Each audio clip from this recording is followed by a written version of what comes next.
Assalamualaikum warahmatullahi wabarakatuh. Innal hamdalillah nahmaduhu wa nasta'inuhu wa nastaghfiruh wa na'udzu billahi min shururi anfusina wa sayyiati a'malina. May yahdihillahu fala mudilla lahu wa may yudlil fala hadiya lahu. Asyhadu an la ilaha illallah wahdahu la syarika lahu wa asyhadu anna Muhammadan abduhu wa rasuluhu la nabiyya ba'dah. Allahumma salli wa sallim wa barik ala hadzal nabiyil karim nabiyina wa maulana Muhammadin wa ala alihi wa ashabihi wa wattaba'a hudah. Ma'asyiral muslimin yang dirahmati Allah Subhanahu wa taala, dengan senantiasa memuji dan bersyukur kepada Allah Subhanahu wa taala, insyaallah pada pagi hari ini kita akan melanjutkan kajian kita tentang hadis-hadis hukum dari kitab Bulughul Maram. Temanya masih tema tentang hal-hal yang membatalkan wudu. Pada pertemuan yang terakhir, yang sebelumnya, kita sudah sampai pada hadis mengenai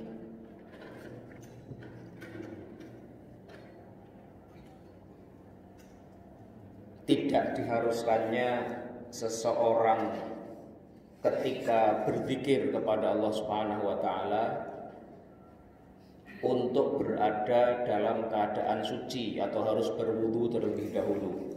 Itu hadis yang ke-12 dari bab hal-hal yang membatalkan wudu, atau hadis yang ke-78 dari total urutan hadis-hadis kitab Bulughul Maram dari awal sampai terakhir. Hadis yang terakhir kita bacakan sekedar untuk mengingatkan kita kembali. An Aisyah radhiyallahu anha qalat, dari ibunda Aisyah radhiyallahu anha, beliau mengatakan, kana Rasulullah sallallahu alaihi wasallam yadhkurullaha ala kulli ahyanihi, bahwasanya Rasulullah sallallahu alaihi wasallam biasa berzikir kepada Allah Subhanahu wa taala dalam setiap waktu beliau. Artinya dalam keadaan apapun, baik dalam keadaan suci maupun tidak suci, dalam keadaan suci maupun junub, beliau berzikir. Ini menunjukkan bahwasanya berzikir kepada Allah Subhanahu wa taala itu tidak diharuskan dalam keadaan suci. Namun hadis yang umum ini ada pengecualian terkait dengan membaca Al-Quran, karena membaca Al-Quran itu seringkali dimasukkan ke dalam bagian dari zikir kepada Allah Subhanahu wa taala. Jadi kalau membaca Al-Quran itu ada keharusan suci dari hadas besar. Nah, ma'asyiral muslimin yang dirahmati Allah Subhanahu wa taala, kita akan lanjutkan ke hadis yang ke-13 dari bab hal-hal yang membatalkan wudu. An Anasin ibni Malikin, dari sahabat Anas bin Malik radhiyallahu anhu, semoga Allah meridhai beliau. Annan Nabiyya sallallahu alaihi wasallam, bahwa sesungguhnya Rasulullah sallallahu alaihi wasallam ihtajama, beliau melakukan bekam, mengeluarkan darah dari tubuh dengan metode tertentu yang sudah kita kenal masing-masingnya. Kita sudah paham apa makna dan arti berbekam itu. Wasollah, dan beliau kemudian sholat. Walam yatawaddo, sedangkan beliau tidak berwudu terlebih dahulu. Hadis ini akhrajahu ad-Daraqutni, diriwayatkan oleh ad-Daraqutni. Walayyanahu, tetapi ad-Daraqutni mengatakan bahwa sanad daripada hadis ini itu layin. Layin itu lemah, tapi lemahnya tidak terlalu lemah banget, memiliki kelemahan. Nah, dari hadis ini menjadi dalil bahwasanya berbekam itu tidak membatalkan wudu. Al haditsu dalilun ala annal hijamata la tanqudul wudu'a. Bahwasanya berbekam itu tidak membatalkan wudu. Bal tajuzus sholatu ba'daha. Bahkan seseorang yang baru berbekam itu boleh langsung sholat, karena memang berbekam itu tidak membatalkan wudu sebagaimana dalam hadis tadi. Jadi hadis ini meskipun sanadnya ada sisi lemahnya, tetapi hadis ini diperkuat atau didukung oleh satu prinsip dasar bahwasanya al aslu fil asya' baqa, bahwasanya sesuatu itu tetap dalam keadaannya selama tidak ada hal yang dipastikan bisa membatalkan keadaan itu. Jadi kalau seseorang sudah dalam keadaan wudhu, kemudian berbekam atau mengeluarkan darah dalam cara apapun kecuali dari darah yang keluar dari jalur depan dan belakang, dari kubul dan dubur, maka itu tidak membatalkan wudhunya. Karena hukum asalnya sesuatu itu ya tetap dalam keadaan semula selama tidak ada hal yang memastikan atau ada dalil yang pasti menjelaskan bahwa itu membatalkan keadaan itu. Ya. Ini al aslu baqaun makana ala makana. Ya. Ini. Nah hadis ini itu juga bisa dijadikan dasar atau dianalogikan kepada hal-hal yang semisal. Jadi misalnya ada orang mengeluarkan darah dengan cara di donor darah misalnya, diambil darahnya. Itu juga tidak membatalkan wudu. Atau apalagi al-fasdu misalnya. Atau keluar darah dari hidung, ya, ingusan mimisan. Itu juga tidak membatalkan wudu. Jadi sekali lagi darah yang keluar dari tubuh manusia selama keluarnya bukan dari jalan kubul dan dubur, bukan dari kemaluan dan dubur, maka hal itu tidak membatalkan wudu. Ini. Nah terkait dengan najis tidaknya darah, ini kita sudah bahas pada hadis yang sebelumnya, hadis ke-30 dari seluruh urutan kitab ini, dan sudah kita bahas beberapa pertemuan sebelumnya mengenai apakah darah yang keluar dari tubuh manusia di luar darah haid itu najis atau tidak. Di luar darah yang keluar dari kemaluan itu najis atau tidak, itu sudah kita bahas ya. Kalau mayoritas jumhur ulama mengatakan najis, tapi ada sebagian ulama juga yang mengatakan tidak najis. Dan pendapat yang kedua ini juga cukup kuat argumentasinya. Mereka berargumentasi dengan banyaknya riwayat bagaimana para sahabat itu yang terluka karena perang, mereka tetap sholat meskipun di tubuhnya banyak darah. Ini menurut saya cukup kuat juga, dan saya lebih cenderung kepada pendapat yang kedua itu, yang menyatakan darah manusia itu pada dasarnya tidak najis. Tetapi ya, mengingat jumhur ulama berpendapat najis, kalaupun kita mendapati ada darah dari tubuh kita misalnya terluka karena pisau ada darahnya, ya sebaiknya dicuci dulu. Tapi umpama pun tidak, itu ada ulama yang berpendapat dan argumennya kuat juga bahwasanya darah manusia selama tidak keluar dari jalan depan belakang itu, maka itu tidak termasuk sesuatu yang najis. Ini hadis yang ke-13 dari bab hal-hal yang membatalkan wudu. Ada pertanyaan atau ada yang ingin menyampaikan pandangan, silakan. Jadi kita biasakan setiap hadis, kalau ada pertanyaan atau ada pandangan yang ingin disampaikan, silakan. Jadi biar satu tema atau satu hadis tuntas, begitu seterusnya. Ada yang bertanya? Kalau nggak ada kita lanjut. Ya. Hadis yang ke-14. An Muawiyah radhiyallahu anhu, dari sahabat Muawiyah radhiyallahu anhu. Ini sahabat Muawiyah ini sahabat yang luar biasa, yang kemudian juga nantinya beliau menjadi salah satu khalifah setelah Ali bin Abi Thalib. An Muawiyah radhiyallahu anhu, dari Muawiyah radhiyallahu anhu, qala, beliau mengatakan, qala Rasulullah sallallahu alaihi wasallam, bahwasanya Rasulullah sallallahu alaihi wasallam bersabda, al-ainu, bahwa mata itu, wika usahi, dia adalah pengikat dari lubang dubur seseorang. Jadi mata itu, kata Nabi ini ya, merupakan pengikat dari dubur seseorang. Maksudnya mata ini, maksudnya di sini adalah terjaga dari tidur ya. Seseorang ketika matanya masih melek, matanya masih terbuka, dia tidak tertidur, itu artinya dia memiliki kontrol terhadap apa yang keluar dari jalan belakang dia.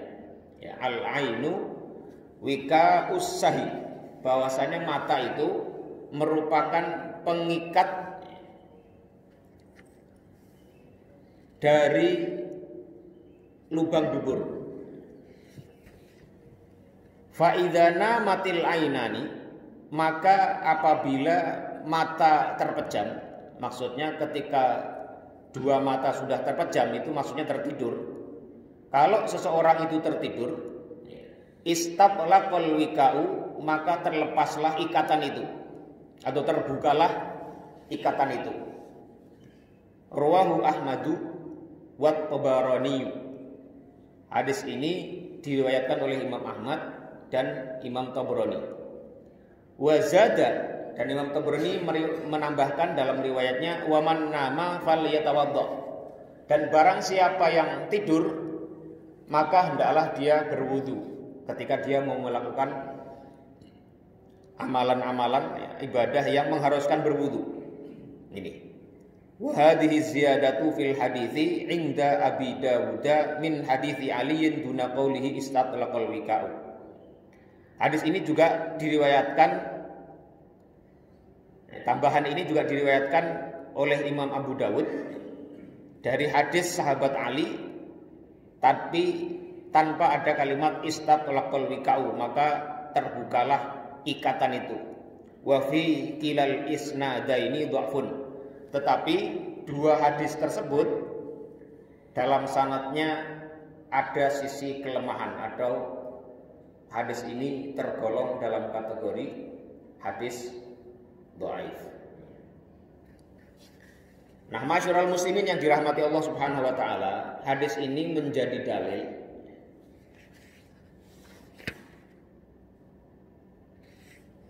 bahwasanya orang itu kalau tertidur maka batalah wudunya. Kenapa? Karena Nabi mengatakan mata itu keadaan terjaga adalah menjadi pengikat, itu kontrol terhadap apa yang keluar dari lubang duburnya, kentut dan lain-lain, angin dan lain-lain. Maka kalau seseorang itu sudah terpejam matanya, dalam artian sudah tertidur, maka lepaslah itu ikatan, dan artinya maka wudunya batal, karena ada tambahan waman nama faliyatawaddo, dan barang siapa yang tidur hendaklah dia wudu. Masalahnya dua hadis ini adalah hadis yang lemah, sehingga bisa tidaknya dijadikan dalil, dijadikan argumentasi, itu dipertanyakan. Kita sudah bahas pada hadis-hadis pertama dari bab yang membatalkan wudu, bagaimana rincian mengenai masalah ini. Singkatnya adalah bahwasanya berdasarkan hadis-hadis yang ada, itu disimpulkan bahwasanya tidur itu pada prinsipnya tidak secara serta-merta membatalkan wudu. Ya, sekali lagi, tidur itu tidak serta-merta membatalkan wudu, tapi dia merupakan satu aktivitas yang berpotensi di mana seseorang itu batal wudunya. Makanya nanti ada perincian dan ada hadis setelahnya bagaimana, dan sudah kita bahas sebenarnya pada pertemuan yang 3 atau 2 pertemuan sebelumnya mengenai perincian tentang bab ini, yaitu tidur yang mana yang membatalkan wudu dan tidur yang mana yang tidak membatalkan wudu. Ya, ini.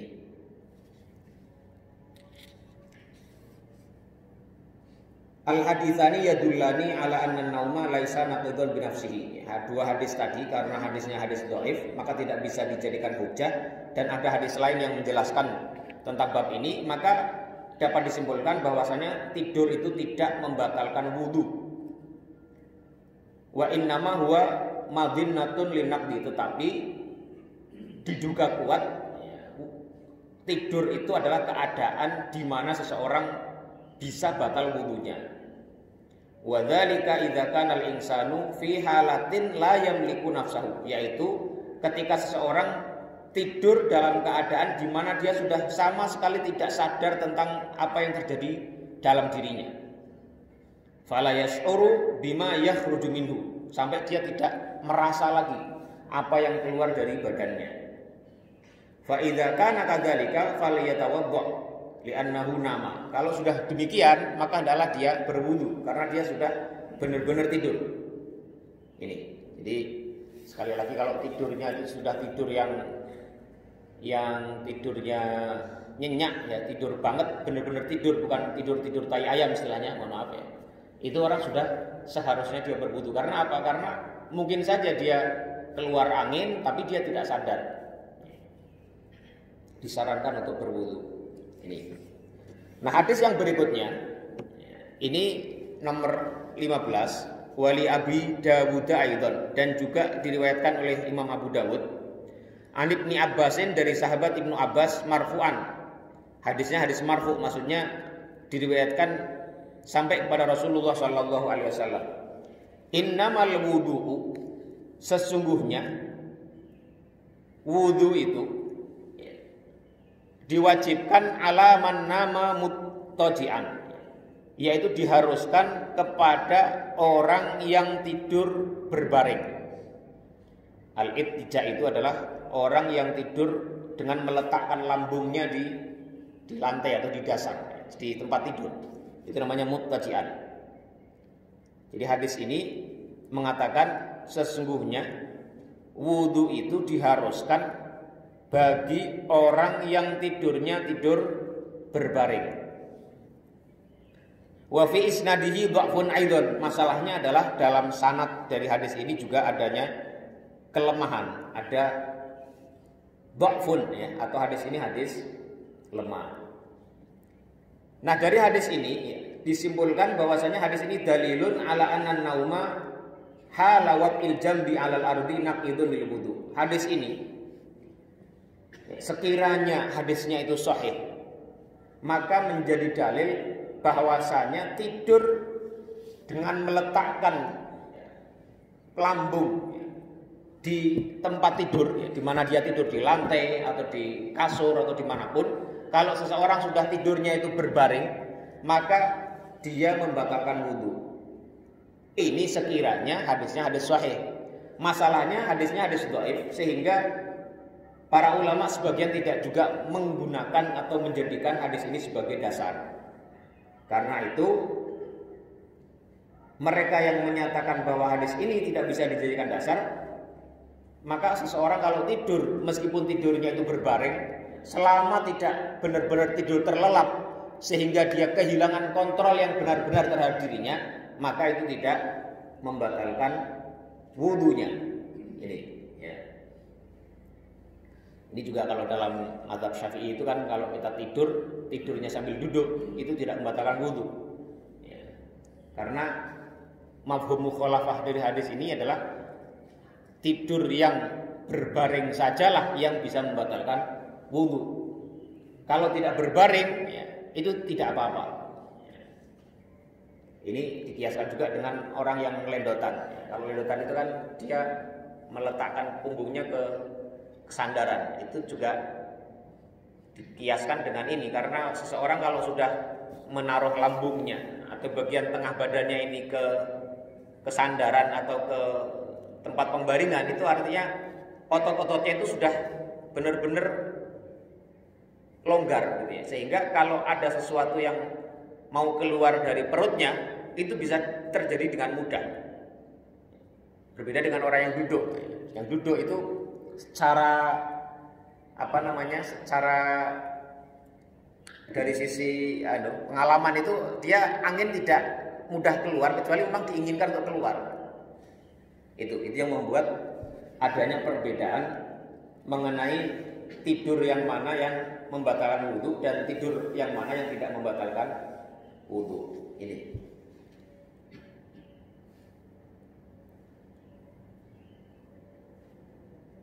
Ada yang ingin bertanya Pak atau menyampaikan pandangannya, silakan.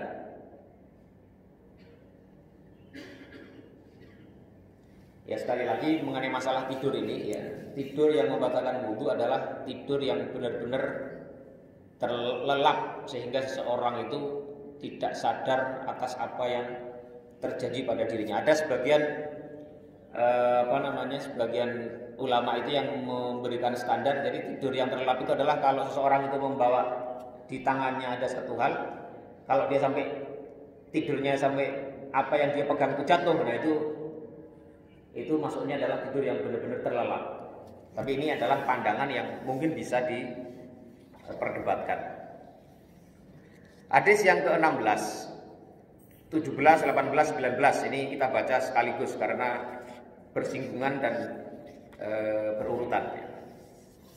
Wa an Ibni Abbasin radhiyallahu anhuma, dan dari sahabat Ibnu Abbas radhiyallahu anhuma, anna Rasulullah sallallahu alaihi wasallam qala, bahwasanya Rasulullah sallallahu alaihi wasallam bersabda, ya'ti ahadakum asyaitonu fi sholatihi, datang kepada salah seorang di antara kalian asyaitonu, setan, fi sholatihi, dalam sholatnya, fayanfukhu fi maq'adatihi, maka setan itu meniupkan di tempat duduknya seseorang tersebut, fayukhayyalu ilaihi annahu ahdatha, maka terbayang dalam khayalannya annahu ahdatha, bahwasanya dia telah berhadas, walam yuhdits, padahal dia belum atau tidak berhadas. Fa idza wajada dzalika, maka apabila salah seorang tersebut mendapati yang demikian, fala yansharif, maka hendaklah dia tidak bergeser untuk berwudu, maksudnya hatta yasma'a sautan, sampai dia mendengar adanya suara, au yajidarihan, atau mendapati adanya bau. Akhrajahul Bazzaru, hadis ini diriwayatkan oleh Imam Al-Bazzar. Yang ke-17, wa asluhu fi sahihaini, dan asal daripada hadis ini ada dalam Sahih Bukhari dan Muslim. Min hadits Abdullah bin Zaidin, dari hadisnya sahabat Abdullah bin Zaid. Wali Muslimin, yang ke-18, wali Muslimin, dan juga dalam riwayat Imam Muslim, an Abi Hurairah nahbuhu, ada juga hadis riwayatkan oleh Abu Hurairah yang semisal dengan hadis ini. Walil Hakimi, yang ke-19, dan juga dari Imam Al-Hakim, ya, riwayatkan oleh Imam Al-Hakim, an Abi Sa'idin marfu'an, dari sahabat Abu Sa'id marfu'an, ya, hadisnya hadis marfu' yang sampai kepada Rasulullah. Idza jaa ahadakumus syaitanu, jika datang kepada salah seorang di antara kalian asyaitanu, syaitan, faqala innaka ahdatsa, maka dia membisikkan, sesungguhnya engkau telah berhadas atau sudah batal wudu kamu. Falyaqul kadzabta, maka katakanlah kadzabta, engkau telah berdusta. Wa akhrajahu Ibnu Hibban bilafzi falyaqul bi nafsihi, maka atau dalam riwayat Ibnu Hibban, lafaz riwayatnya adalah falyaqul bi nafsihi, adalah dia mengatakan dalam dirinya, ya, memastikan, meyakinkan dalam dirinya, kadzabta, ya, maksudnya setan, engkau telah berdusta. Ini. Nah, hadis ini ma'asyiral muslimin yang dirahmati Allah Subhanahu wa taala, menjadi dasar, ya, bahwasanya seseorang yang berada dalam keadaan suci, orang yang secara meyakinkan sudah berwudu, sudah dalam keadaan suci, kemudian datang keraguan-raguan apakah wudunya itu sudah batal atau belum, maka dalam keadaan seperti ini fa inna wudu'ahu baqin, maka keadaan suci dia itu masih tetap ada. Sekali lagi, seseorang yang secara meyakinkan sudah berada dalam keadaan suci, kemudian datang keraguan-raguan apakah dia batal atau tidak, maka dalam keadaan seperti ini keadaan wudunya atau status sucinya itu masih ada, masih tetap lanjut. wa yusalli bi taharatihi, maka dia boleh sholat dengan keadaan suci yang demikian itu. Wala yajibu alaihi wudu'u, dan tidaklah wajib baginya untuk berwudu lagi hatta yatayaqqana annahu ahdatsa, sampai dia yakin betul bahwasanya dia telah berhadas, imma bisima'i sautin, baik dengan jalan melalui mendengar adanya suara, au syamirihin, atau mencium adanya bau. Jadi orang kalau sudah berwudu, yakin tadi jam 4 sebelum subuh sudah berwudu, ikut pengajian ya, sampai jam 6, kemudian beraktivitas, terus dia tidak merasa sudah pipis, tidak merasa sudah batal, bahkan tidak ingat tadi kentut atau enggak. Nah, dalam keadaan seperti ini, karena keadaan suci dia meyakinkan, dia sudah yakin betul tadi jam 4 wudu, sudah sholat subuh, kemudian 2 jam berikutnya dia ragu apakah sudah batal atau belum, apakah pernah kentut atau tidak. Jika kasusnya seperti ini, maka orang ini keadaannya masih keadaan suci ya, karena al-yaqinu la yazulu bisyakki, bahwa sesuatu yang sudah yakin, sesuatu yang sudah sudah pasti diyakini ada, itu tidak bisa dibatalkan oleh sesuatu yang datang dari keraguan-raguan. Dan ini bisa dianalogikan atau dikiaskan, diterapkan dalam berbagai banyak hal. Jadi sekali lagi, kalau seseorang itu sudah yakin suci, sudah yakin berwudu, kemudian dia ragu batal atau tidak, maka yang diambil hukumnya adalah hukum apa yang dipastikan dia sudah lakukan tadi. Adapun dia ragu sudah batal atau belum, itu tidak dianggap ya, tidak dianggap, dan hukumnya dianggap tidak ada. Jadi hal-hal yang seperti ini itu perlu kita pahami sehingga kita tidak ragu-ragu lagi ya, kalau kita mengalami situasi yang ada seperti yang sudah kita jelaskan barusan. Kemudian ya, hadis ini juga menjadi dalil ya, adanya permusuhan yang luar biasa dari setan terhadap manusia. Syiddatu adawati syaitani lil insan. Betapa setan itu benar-benar memusuhi manusia, terus mengganggu manusia, terus berupaya untuk mengganggu ibadah seseorang, sehingga orang ini dibuat ragu-ragu atas keadaan suci atau tidaknya dan lain-lain. Ini menunjukkan betapa setan terus berupaya untuk memusuhi dan mengganggu manusia, sebagaimana firman Allah Subhanahu wa taala dalam surat Fatir itu ya, innasyaitona lakum aduwwun fattakhidhuhu aduwwa innama yad'u hizbahu liyakunu min ashabis sa'ir. Sesungguhnya setan itu bagi manusia, bagi kalian adalah merupakan musuh, maka jadikanlah dia musuh ya, karena dia terus memusuhi kita, maka kita seharusnya menjadikan dia sebagai musuh. Hadis yang kelima, makna yang berikutnya ya.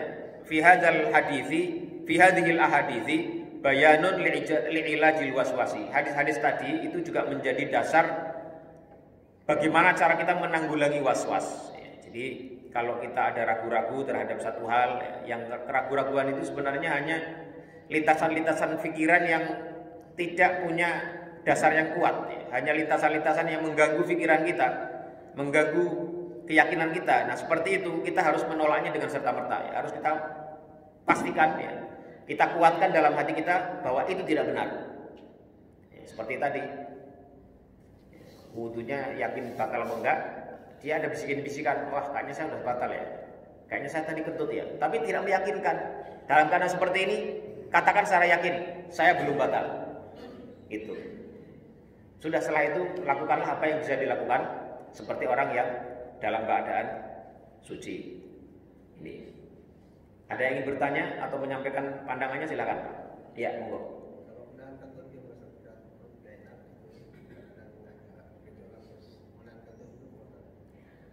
Menahan kentut ya, menahan kentut ini kalau dia di luar sholat itu tidak masalah ya.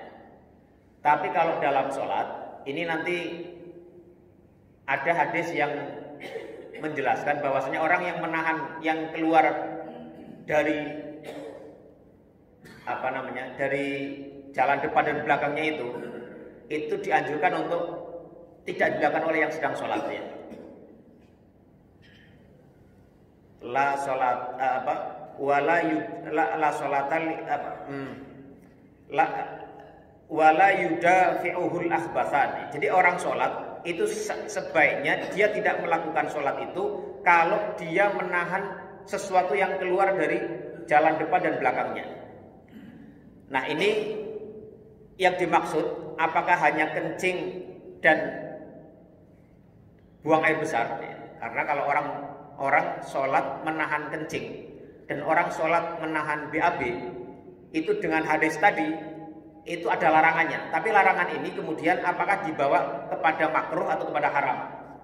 Mayoritas ulama mengatakan itu dibawa kepada makruh. Jadi orang kalau sholat sambil menahan kencing atau menahan BAB itu dimakruhkan. Mengapa? Karena kalau keadaannya seperti itu, maka dia bisa terganggu konsentrasi dan kekhusyuannya dalam dia menjalankan sholat kepada Allah Subhanahu wa Ta'ala. Bagaimana dengan menahan kentut? Kalau kentutnya ini berkelanjutan, ya keinginan kentutnya berkelanjutan, ya, maksudnya ditahan terus datang lagi, maka dia dapat digolongkan sama seperti menahan pipis dan menahan BAB. Karena orang menahan pipis dan menahan BAB itu biasanya tidak mudah ditahan sebentar kemudian hilang. Kalau orang mau pipis ditahan ya tetap terus itu, keadaan itu akan terus berlanjut. Sama orang mau BAB, ya, ditahan ya bisa lama itu untuk bisa benar-benar rasa itu hilang.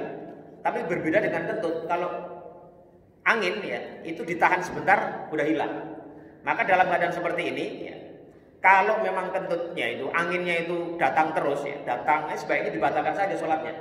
Dia wudhu lagi, ya, dikeluarin, kemudian wudhu dan sholat lagi, daripada keadaan itu terus mengganggu dia sampai dia tidak konsentrasi dalam sholatnya. Jelas kan? Ya, jadi sekali lagi hadisnya itu ada ya.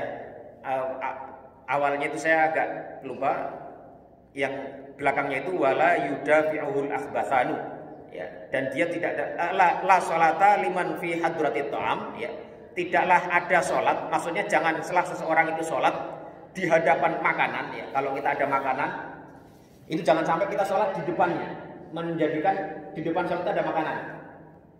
Wala yudafi'uhul akhbathan, dan dia sholat dalam keadaan dia menahan dua khabith, ya, yaitu sesuatu yang mau keluar dari depan maupun sesuatu yang keluar dari belakang, maksudnya menahan kencing dan menahan BAB. Nah kentut itu termasuk itu jika keadaannya adalah kalau angin itu ditahan datang lagi, ditahan datang lagi terus begitu, maka sebaiknya dia ya batalin saja. Sama orang menahan kencing, menahan pipis, ya sudah batalin aja, wudhu saja nggak masalah. Atau menahan BAB, batalin aja sholatnya, daripada dengan menahan itu konsentrasinya hanya tertuju kepada itu, sehingga dia tidak lagi khusyuk, tidak lagi konsentrasi dengan sholatnya kepada Allah Subhanahu wa Ta'ala. Ada yang lain, Pak? Ya. Ya.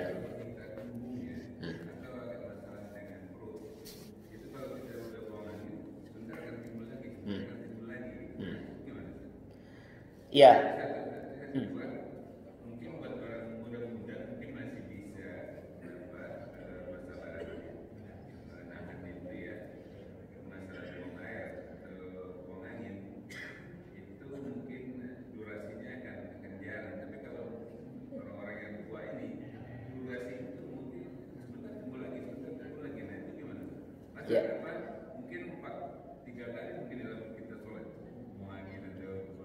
Ya.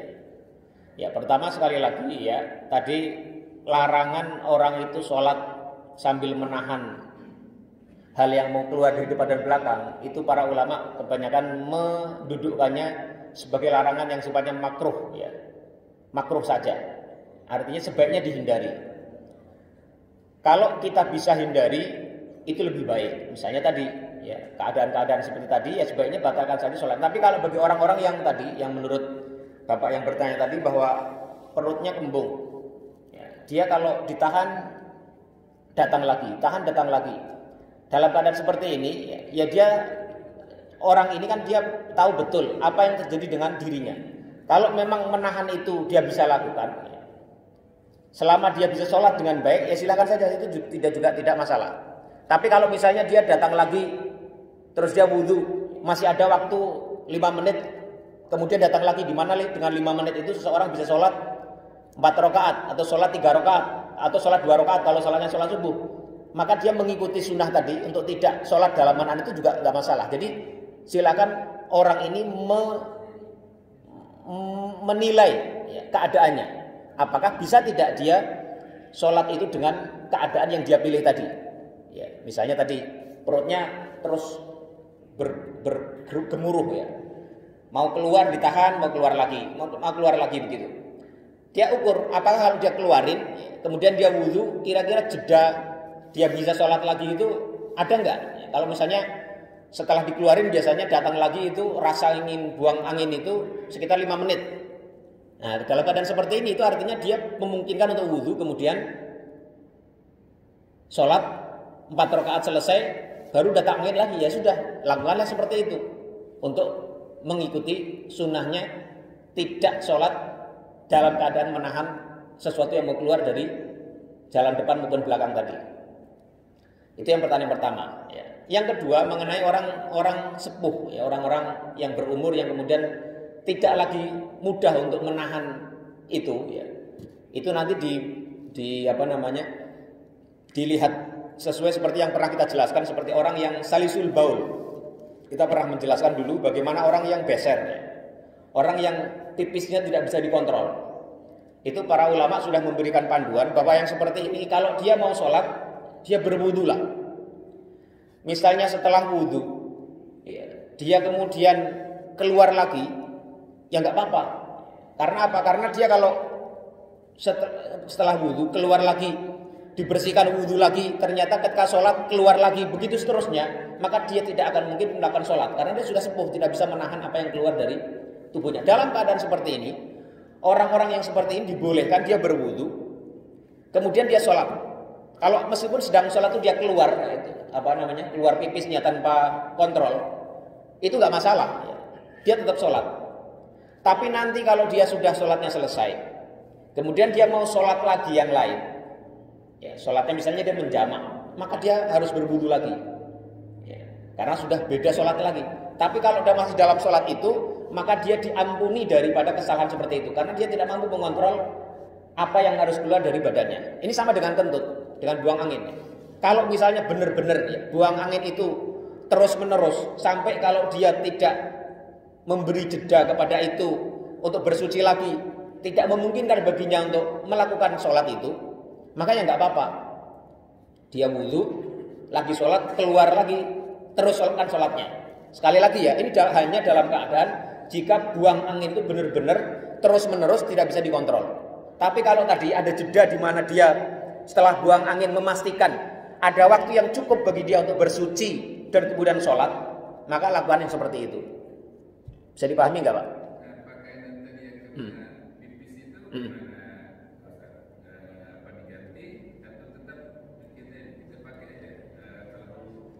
Kalau dia mau melakukan sholat yang lain maka harus diganti Pak, harus dibersihkan dulu.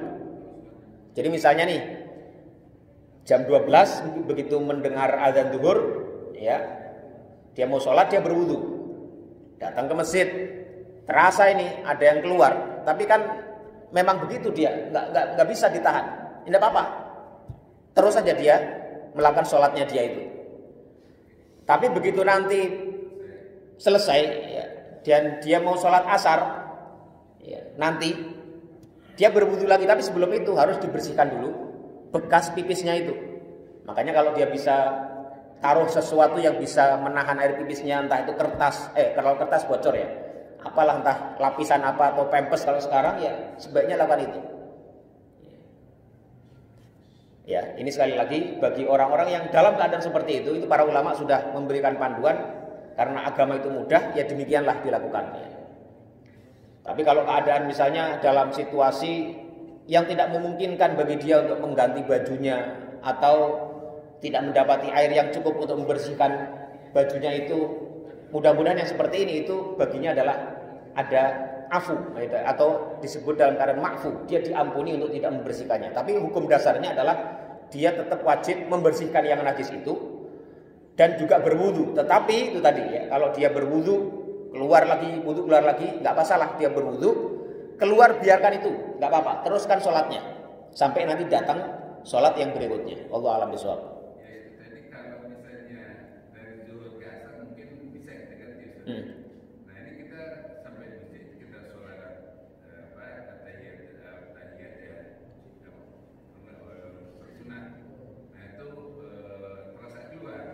Nah selesai itu kan kita mau sholat wajib jamaah. Kita ambil dulu nanti kan ganti pakaian bagaimana? Kita pulang lagi. Ya. Sekali lagi ya, kita perhatikan jeda biasanya. Apakah pipis itu keluar? Ada jeda waktunya yang memungkinkan seseorang untuk sholat. Kalau misalnya jeda waktunya itu misalnya jarak antara satu pipis dengan pipis berikutnya katakanlah kira-kira 10 menit atau 5 menit misalnya, kita biasanya begitu. Maka orang-orang seperti ini sebaiknya dia memperhatikan pola itu. Kalau polanya ketahuan, misalnya nih setiap 5 menit dia keluar. Kalau begitu usahakan dia berwudunya untuk sholat wajibnya itu tidak ada waktu yang lebih dari 5 menit sampai kepada sholat fardunya. Ya. Jadi misalnya nih biasa 5 menit. Setiap 5 menit keluar, ya sudah. Karena saya mau ke masjid, ya 2 menit sebelumnya saya berwudu. Ya, bagaimana dengan sholat sunnahnya, kan sayang sekali. Nah yang seperti ini itu insya Allah selama dia terhalang oleh itu karena halangan yang tidak dalam kemampuannya, maka itu diberikan pahala oleh Allah Subhanahu wa taala. Misalnya dia saat masih muda biasa melakukan seperti itu, sholat sunnah, sholat tahiyatul masjid, sholat qobliyah, sholat rawatib, sholat duhur, tapi dalam keadaan tua karena dia menahan pipis tadi itu nggak bisa dan dia terpaksa meninggalkan itu karena halangan tadi, maka dia tetap diganjar seperti itu. Ini ada hadis di mana Rasulullah SAW pernah bersabda, orang yang biasa melakukan satu amal ibadah, kemudian dia tidak bisa melakukannya karena sakit atau karena uzur yang memang tidak dalam kekuasaannya, maka dia seperti diganjar orang yang seperti itu. Jadi misalnya kita biasanya selalu setiap 5 waktu ke masjid terus, tidak pernah absen. Hanya gara-gara sakit, kita harus opnam, kita nggak bisa misalnya ke masjid, maka setiap datang sholat duhur, setiap datang sholat asar, setiap datang sholat maghrib, setiap datang sholat isya, dan seterusnya, dia diberikan pahala seperti orang pahala yang berjamaah. Karena dia sebelum itu biasa melakukannya. Ini ada hadisnya hadis sahih ya. Jadi orang yang biasa, ini keuntungan kalau kita biasa melakukan satu ibadah. Ya, ibadah apapun lah, biasa sholat malam atau biasa sholat jamaah. Apa? Biasa puasa Senin Kamis. Kemudian kita ada uzur yang membuat kita tidak mampu melakukannya karena sakit atau karena apapun ya, maka dia setiap datang waktu itu bagaimana dia melakukan kebiasaan itu, dia diberikan pahala seperti orang yang melakukannya meskipun dia tidak melakukannya karena dia terhalang oleh uzur itu. Allah alam bisawab. Masih ada yang belum jelas apa? Sudah ya. Ya. Ya silakan Pak. Nah. Nah. Terus balik lagi nggak ke bagian berjamaah itu statusnya kita sholat jamaah atau jadi sholat sendiri? Gimana sholat jamaah baru dapat 1 rakaat misalnya gitu, gara-gara kentut wudu, kalau wudu udah lepas, udah lewat sholatnya. Kalau saya melihat itu Pak, innamal a'malu binniyat, orang itu lihat amalnya karena niatnya. Jadi karena dia sudah niat jamaah, sudah datang, ada halangan. Kalau saya wallahu alam, tapi saya lebih mengatakan insya Allah dia dapat pahala jamaah. Karena apa? Karena dia sudah datang jamaah, ada datang uzur sesuatu yang memang membuat dia tidak mampu melanjutkannya. Ya, maka dia sudah niat seperti itu, sudah melaksanakannya, hanya karena adanya uzur yang membuat dia tidak bisa meneruskan tadi, dia harus batal, harus keluar, maka insya Allah dia dapat pahala jamaah itu. Wallahu alam bishawab. Ada yang lain? Ya, silakan.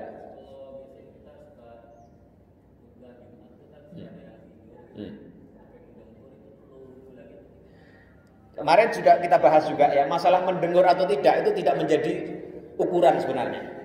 Ya, karena ada orang yang tidurnya tidur ringan pun itu bisa mendengur. Itu ada pengalaman seperti itu. Jadi pengalaman menyebutkan bahwasanya mendengur atau tidak itu bukan menjadi standar tidur seseorang yang membatalkan wudu atau tidak. Jadi sekali lagi ada dua pendekatan ya. Kalau dalam mazhab Syafi'i itu yang menjadi standar adalah keadaan tidurnya seperti apa. Kalau dia tidurnya duduk, selama dia masih duduk ya, tidak sampai berbaring, maka dia tidak batal wudunya dengan tidurnya, meskipun dia mendengur atau tidak mendengur.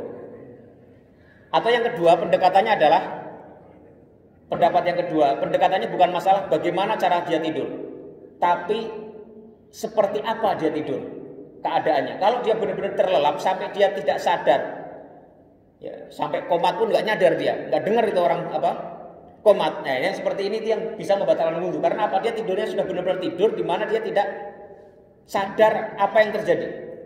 Jadi kalau sampai tidurnya itu benar-benar les gitu ya, sampai komat pun nggak dengar dia. Nah, kalau begitu sebaiknya wudu lah ya, karena itu masuk tidur yang benar-benar pulas yang membuat seseorang itu tidak sadar tentang apa yang terjadi dalam dirinya atau di sekitarnya. Wallahu a'lam bishawab. Bisa dimengerti nggak Pak? Ya. Sekali lagi, mendengkur itu bukan menjadi standar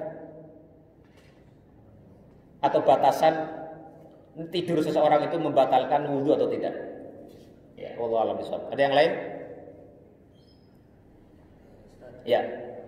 Balik ke hadis pertama tadi tentang zikrullah. Fokus pada poin Al-Quran.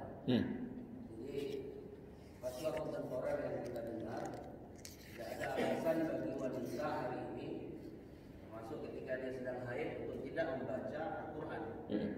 Nah, maka dari fatwa itu kita lihat, karena Al-Quran sekarang sudah ada di handphone kan gitu.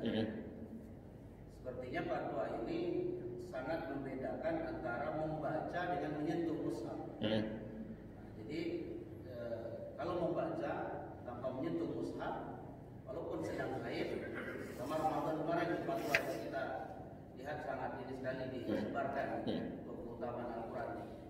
Jadi sebenarnya kekuatan dalilnya gimana? Membaca dengan menyentuh. Ya. Ya, mengenai membaca itu dalilnya adalah riwayat dari Imam Ali ya, dari sahabat Ali radhiyallahu anhu, yang menyatakan bahwasanya Rasulullah itu membacakan kepada kita Al-Quran kecuali dalam keadaan junub. Mana ya hadisnya itu? Jadi dari hadis itu diambil kesimpulan bahwasanya keadaan junub itu membuat seseorang tidak boleh membaca Al-Quran. Mana kemarin hadisnya itu?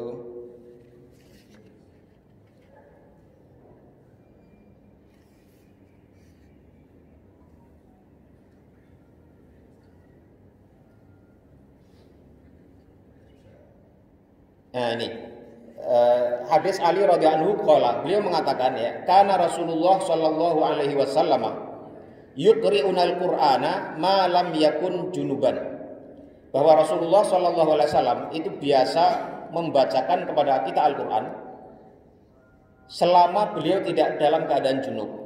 Dan Rasulullah membacakan itu kan tidak membaca, tapi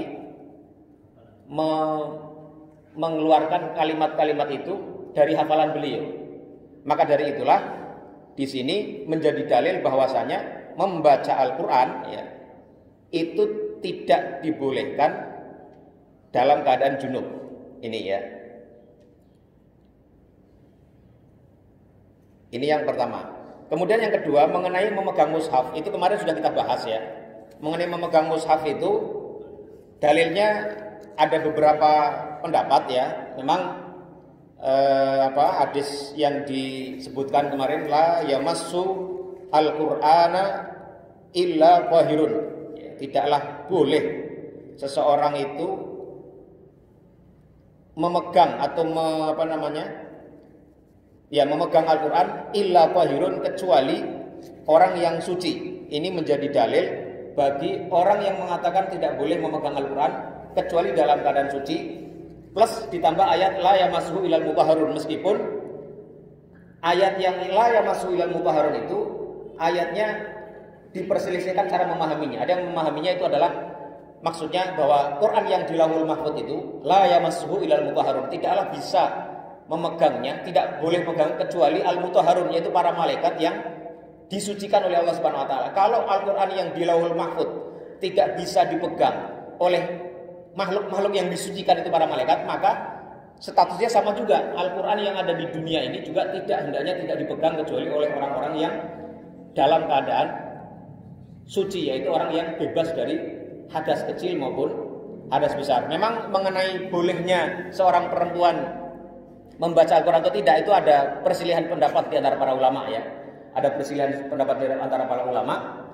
Ya, kalau mau jumhur ulama, mayoritas ulama berpendapat demikian, tidak boleh seseorang yang junub ya, termasuk juga orang yang haid dan nifas untuk membaca Al-Quran dan memegangnya.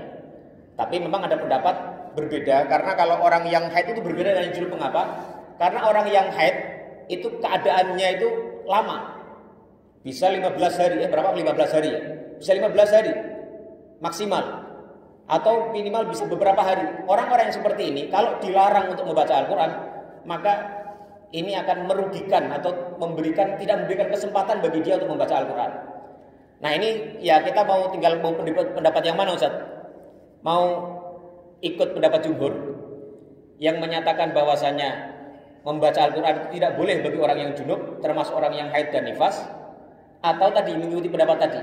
Memang ada, saya juga pernah membaca juga yang membedakan orang yang junub dengan orang yang haid dan nifas. Kalau orang junub, karena orang yang junub bisa mandi kapan saja, jadi jarak waktu untuk tidak baca Al-Qurannya paling cuma beberapa, bisa menit, bisa jam. Tapi orang yang haid dan nifas itu dibedakan. Karena apa? Karena keadaan mereka itu tidak sucinya itu lama. Jadi orang-orang yang seperti ini itu kalau ditetapkan hukum tidak boleh membaca Al-Quran, itu akan lama bagi mereka untuk tidak berinteraksi dengan Al-Quran, dan ini tidak berefek positif bagi mereka. Karena itu memang ada pendapat juga yang cukup kuat yang menyatakan bolehnya orang yang haid dan orang yang nifas untuk membaca Al-Quran. Ya wallahu a'lam bishawab ya. Sekali lagi fikih itu selalu begini ya. Jadi perbedaan-perbedaan itu selalu ada ya. Dan tinggal kita, kemantapan hati kita memilih yang mana ya. Kita berusaha untuk berilmu. Setelah berilmu kita memilih pilihan kita beristihad ya. Memilih yang sesuai dengan kapasitas ilmu yang kita capai dan sesuai dengan keyakinan yang kita miliki. Dengan itulah kita kemudian bertawakal sama Allah Subhanahu wa taala. Ya, kalau kita beristihad, kalau kita benar ternyata cocok dengan apa yang Allah dan Rasulnya inginkan, kita dapat 2 pahala ya, karena kita dapat pahala benar dan pahala istihadnya itu. Dan kalau kita salah, kita dapat 1 pahala. Pahala kita sudah berupaya berilmu, berupaya untuk beristihad tadi ya, memilih sesuai dengan batas kemampuan yang kita miliki, tapi didahului dengan berilmu tadi. Insya Allah kalaupun salah kita masih dapat pahala istihad kita itu, selama kita melakukan demikian, bukan tidak berilmu, tidak belajar, tidak berupaya untuk menambah pengetahuan, itu yang salah. Tapi kalau kita sudah berupaya belajar, membaca, mendengar, mengkaji, setelah itu jatuhkanlah pilihan kita terhadap apa yang kita yakini. Wallahu a'lam bishawab. Ada yang lain, Pak? Enggak ada? Ya.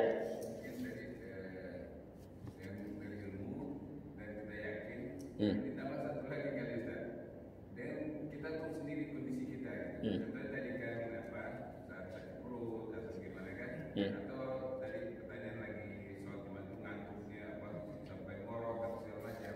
Jadi tambah itu tadi. Jadi tadi kan Ustaz juga bilang tadi kan kita sendiri yang tahu diri kita, kondisi kita.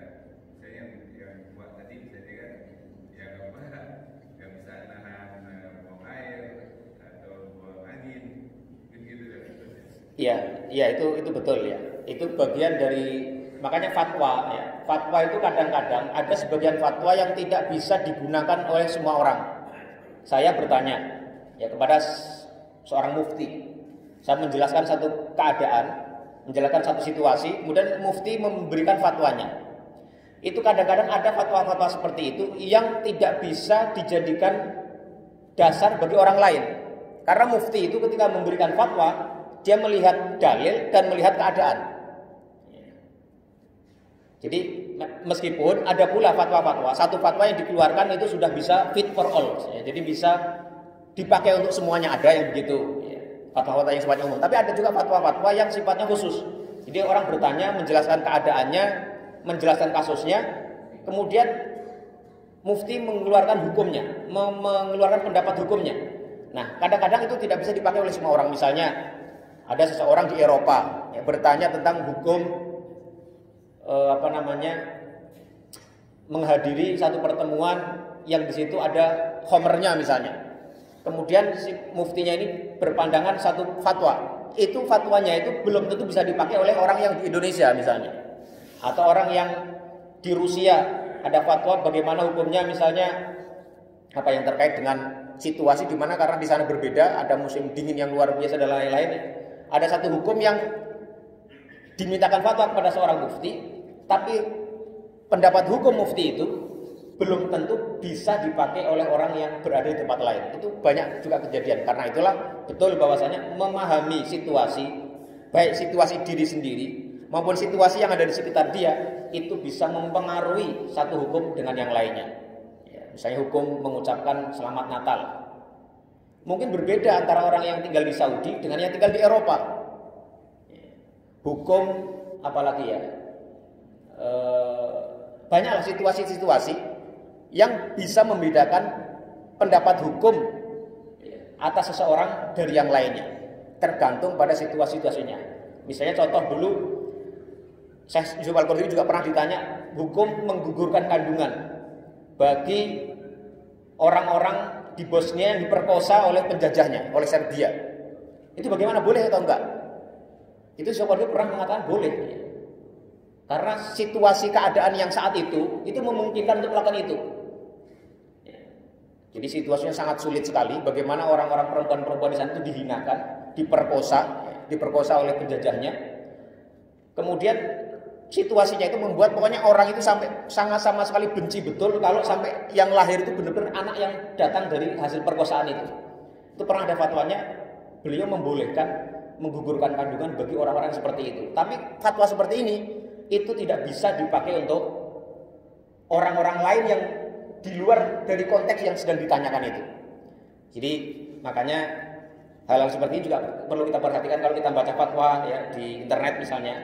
Lihat juga itu kasusnya benar-benar sama nggak dengan yang kita alami gitu ya.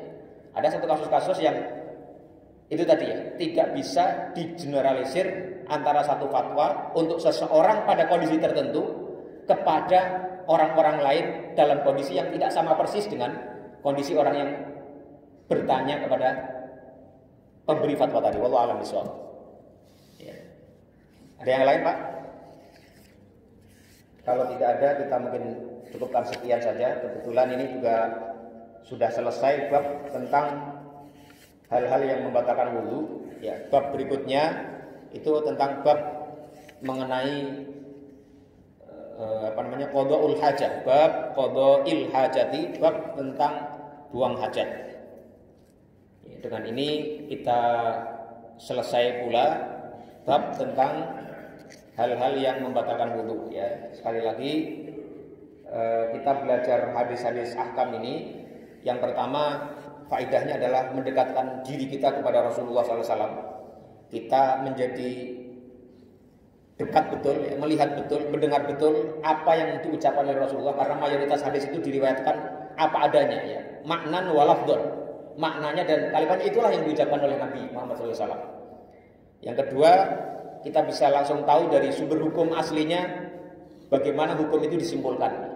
Yang ketiga, kita juga lebih paham bahwa dari sumber hukum yang sama, dari hadis yang sama, itu seringkali ada kesimpulan hukum yang berbeda-beda, ada pendapat fikih yang berbeda-beda. Kadang-kadang dalilnya sama persis, tapi cara memahaminya bisa berbeda-beda. Dan itu semakin membuat kita lebih terbuka, lebih luas wawasan kita, dan kita lebih bisa menerima perbedaan yang ada di sekitar kita, sehingga kita tidak mudah untuk mengklaim bahwa orang lain salah, mencela orang lain keliru hanya gara-gara berbeda pendapat dengan kita. Semua yang benar datangnya dari Allah Subhanahu wa taala, sementara yang salah itu adalah karena kebodohan saya sendiri. Aqulu qouli hadza wa astaghfirullah li wa lakum wa sallallahu ala nabiyyina Muhammadin wa ala alihi wa sallama tasliman katsira. Subhanakallahumma wa bihamdika asyhadu an la ilaha illa anta astaghfiruka wa atubu ilaik. Wassalamualaikum warahmatullahi wabarakatuh.